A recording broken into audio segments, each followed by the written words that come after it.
थोमा को भी परमेश्वर ने इस जगह में जब लाया तो उसके हाथों के द्वारा बहुत सारे बड़े-बड़े कार्य हुए। उसका यहाँ आना, उसका जो पहला चर्च स्थापित करना केरल में, वो बहुत बड़ा चीज़ है। क्योंकि जब वो आया था उसके विरोध में बहुत सारे पंडित, बहुत सारे शास्त्री खड़े हुए थे। क्योंकि वो पहला चर्च, आज हम लोग इतने सारे चर्च होने के बावजूद भी कोई इंसान अगर चर्च बनाने के लिए सोचता है तो कितना विरोध होता है। पर जब थोमा थे, वो जब पहला चर्च स्थापित किया था तब उसका विरोध बहुत लोगों ने कहा किया था। पर परमेश्वर ने उनको एक दर्शन दिया था कि तुम्हारा भारत में पहला लहू जरूर बहेगा, पर उस लहू के द्वारा, बहे जाने के द्वारा यहाँ पे क्या होगा, पहला चर्च का निर्माण होगा। और थोमा जो है इस बात को सोच के, क्योंकि थोमा ने उस चिन्ह को देखा था, उस वो जो कीला छेदा हुआ जो हाथ है, उसने और किसी चेले ने इसको ये शब्द परमेश्वर यीशु मसीह से नहीं कहा कि मुझे उसको परख के देखना है। पर थोमा के द्वारा हम देखते हैं कि परमेश्वर ने उसको अपना सबूत दिया, अपने हाथों में उसको छूने का, उसमें उसको छेद में हाथ ढुकाने का उसको अवसर दिया। उसने उस चीज़ को महसूस किया। और जब तक हम अपने हाथों में परमेश्वर का सामर्थ्य को नहीं पाते, तो हम लोग कैसे प्रभु का कार्य करेंगे। प्रचार ज़रूरी है, प्रचार हम लोग करते हैं, क्योंकि अगर आप एक विश्वासी, जो नया विश्वासी है, उसको भी अगर आप प्रभु यीशु के विषय में बताइएगा, तो वो लोग जब विश्वास में आएंगे, उसका जीवन में कब कार्य होगा, तो वो खुश होकर परमेश्वर का विषय में ज़रूर बताएगा। किसी ना किसी को तो ज़रूर बताएगा, अपना घर में ज़रूर बताएगा।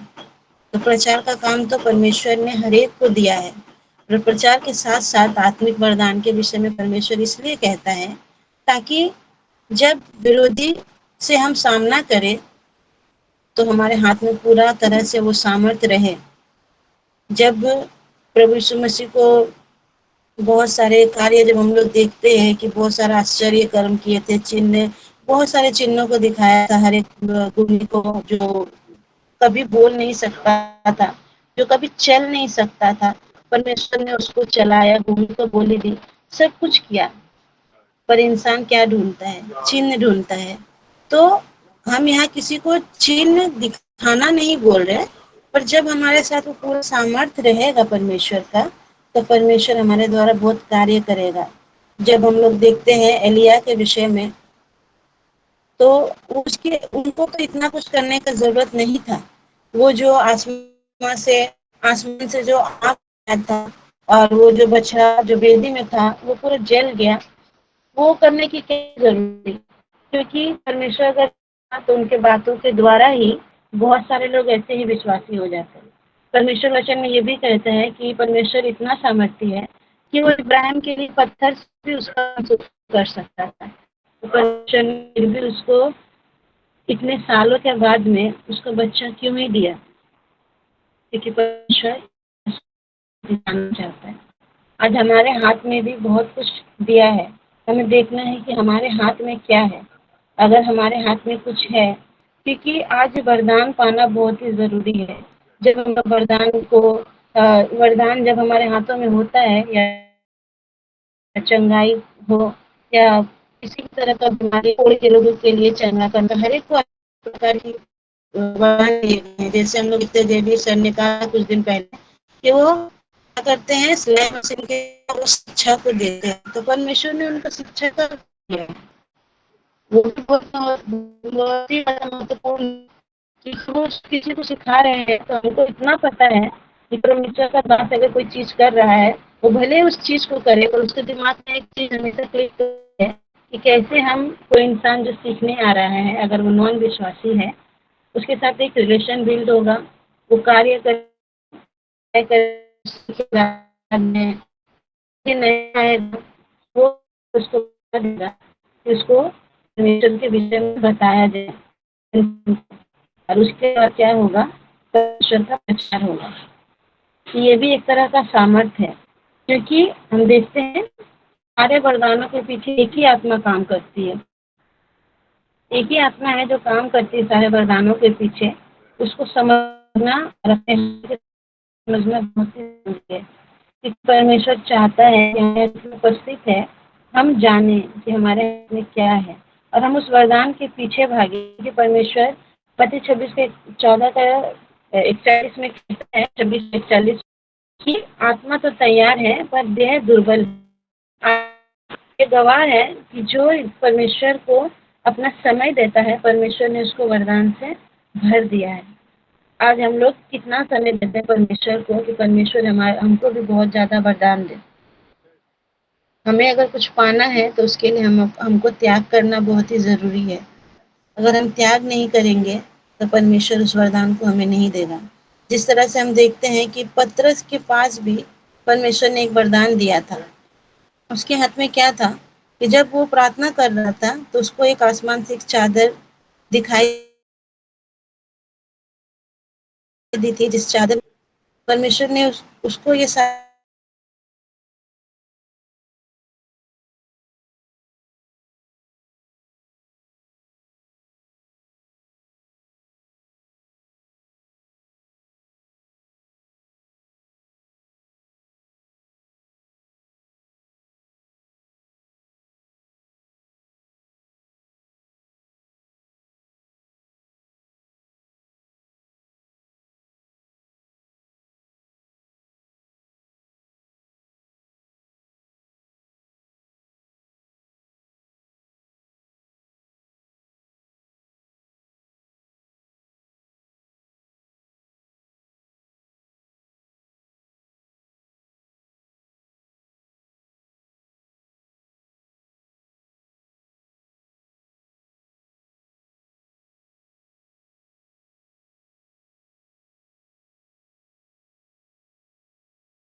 परमेश्वर के नाम पे परमेश्वर ने जिस लिए चुना वो कितना हम कार्य किए हैं, हम क्या क्या किए हैं आज तक।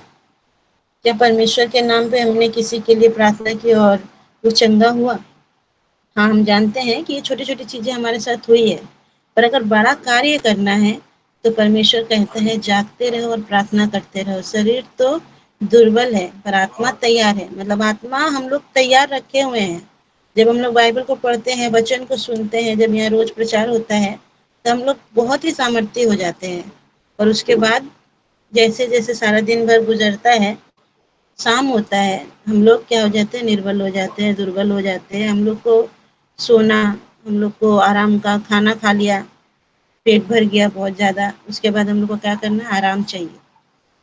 तो यही होता है कि परमेश्वर चाहते हैं कि हमारे द्वारा कार्य हो। जब हम लोगों ने कुछ समय पहले सुरेंद्र कुमार सर जो है, वो जब ज्वाइन किए थे, जब हम लोग उनको जाने थे, जब वो यहाँ पे आए थे तो हमारे क्लास में उन्होंने एक गवाही दी थी कि उनकी जो पत्नी है, उनका मृत्यु हो चुका था और पूरा गांव में उसका पूरा शोर हो गया कि वो नहीं रहे, वो मर चुकी है।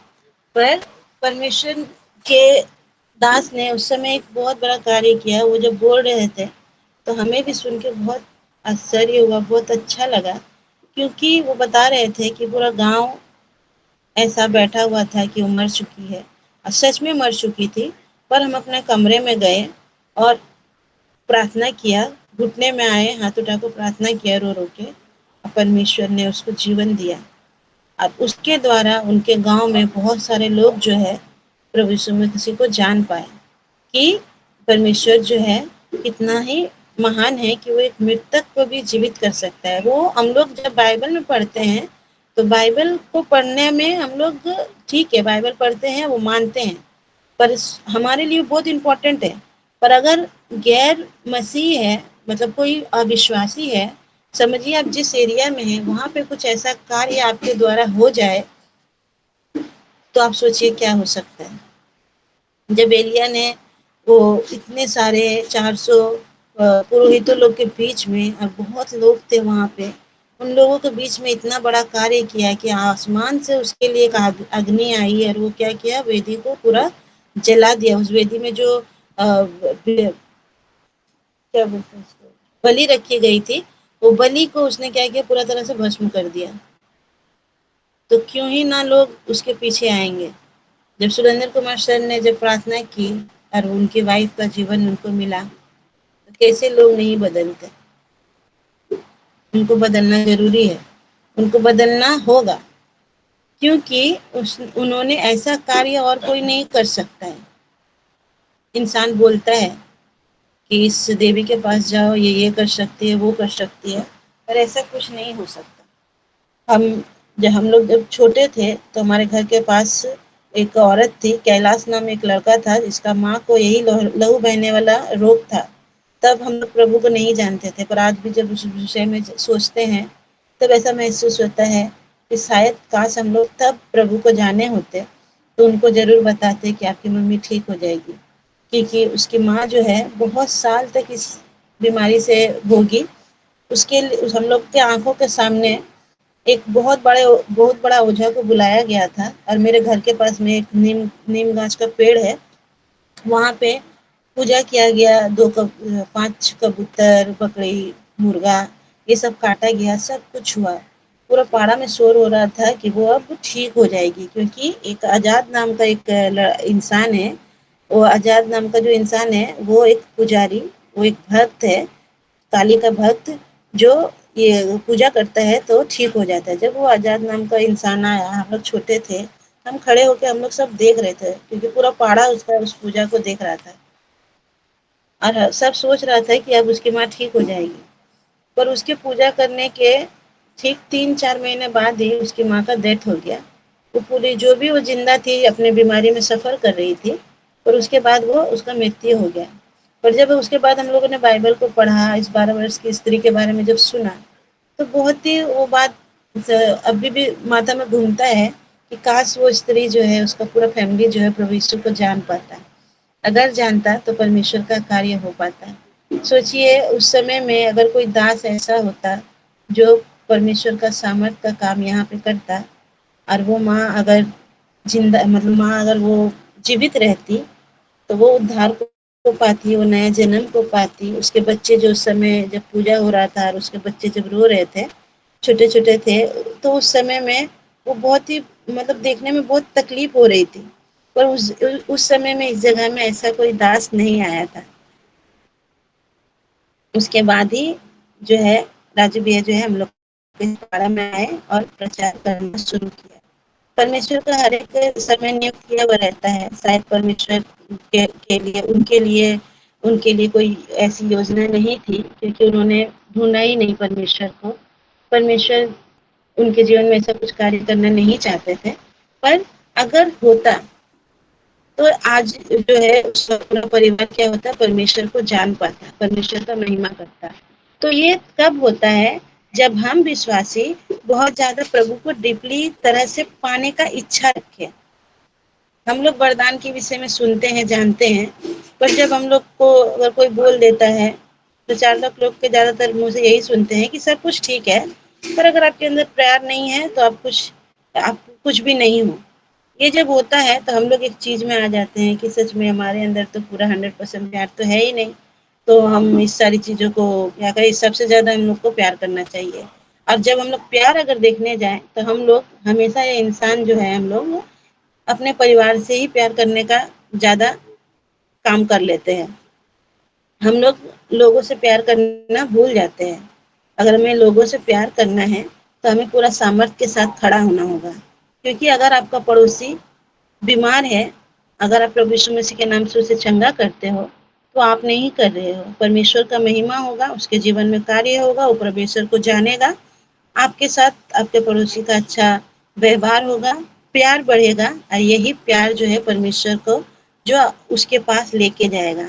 आप अपने हाथों में परमेश्वर का प्यार को लेके जाओगे, पर परमेश्वर आपके हाथों में वो सामर्थ्य देगा जिसके द्वारा आप बहुत सारा कार्य करो। जैसे मूसा के हाथ में वो लाठी है जिसको परमेश्वर ने सामर्थ्य दिया, उस स्त्री के हाथ में जो तेल था जिसके द्वारा परमेश्वर ने उसके दिखाया कि उसके हाथ में वो बहुत इंपॉर्टेंट तेल था। एलिया के हाथ में क्या था, परमेश्वर का वो अग्नि था जो परमेश्वर ने उसके लिए रखा था। आज हमारे और आपके हाथ में क्या है? हमारे और आपके हाथ में यहोवा का चिन्ह है, जिसे अगर हम लोग प्राचीन काल में देखे जाए तो परमेश्वर कहता है हाथ को देखो, कीला को देखो। मतलब आप एक चित्र बनाए, हाथ बनाए, और एक आदमी जो हाथ फैलाए हुए हैं उसको कहता है देखो, और एक कीला जो प्रिक है उसका चिन्ह बनाए, और फिर और एक हाथ बनाइए जिसमें ये एक चिन्ह है, हाथ को देखो, कीला को देखो। मतलब ये यहोवा का, ये 4 शब्द यहोवा का नाम है। आलिफ, बैत, गिमेल, दालित, हे, वाव, जैन, ये सारे शब्द जो है परमेश्वर का महिमा के लिए है। बाइबल में हर एक वचन जो है परमेश्वर का महिमा के लिए है, और हम लोग इन सारे चीजों के खोज में रहे, वरदानों के खोज में रहे, ताकि परमेश्वर हमारे द्वारा जो है क्या करे, बहुत बड़े बड़े कार्य करे। हम प्रभु को धन्यवाद देते हैं। जय मसीह। जय मसीह। बहुत ही सुंदर। आलेफ मतलब होता है परमेश्वर का हाथ। हाथों में उसने सामर्थ्य से भरा है। इतना सामर्थ्य है, मुर्दे भी जीवित होते हैं, मरे हुए लोग फिर से जीवित होते हैं। बड़ी सुंदर सा संदेश सुना हमने। हम में से कोई भाई बहन प्रार्थना करेंगे? कोई भाई बहन हम में से प्रार्थना करेंगे? एक छोटा सा।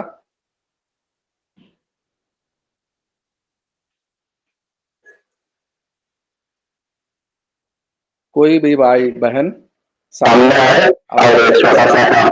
धन्यवाद करते, धन्यवाद हो राजा आकाश और पृथ्वी का सृष्टिकर्ता परमेश्वर, हम आपको धन्यवाद देते हैं राजा सुंदर बच्चन के लिए जो आपने अपनी बेटी को इस्तेमाल किया। प्यार को जी उन्हें तो और दीर्घायु दे पिता परमेश्वर को, तेरे बच्चन को कलाम को लेकर और चलने वाले होने पाए, इसके द्वारा बहुत सारे आत्मा जीते जाए पिता परमेश्वर।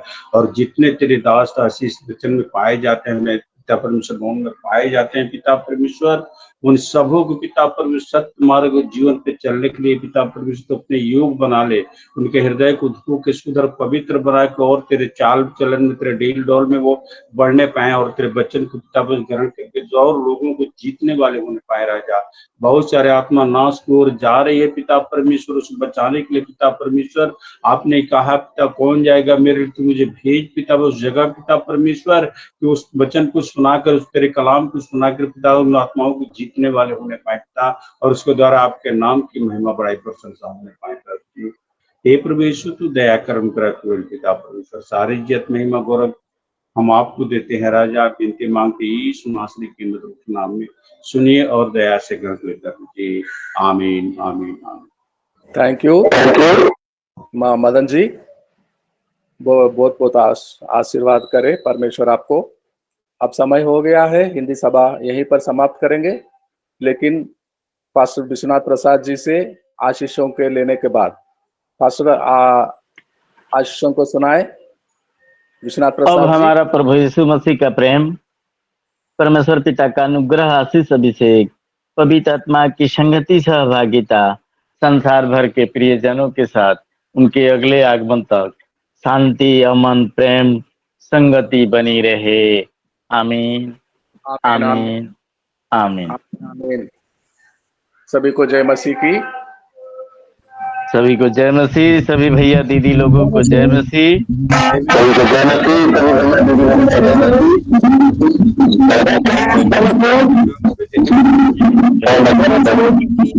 मदन भैया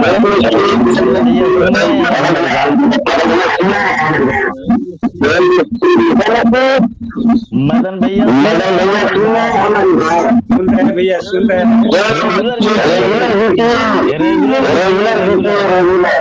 ठीक है भैया, ओके। जय मसीह।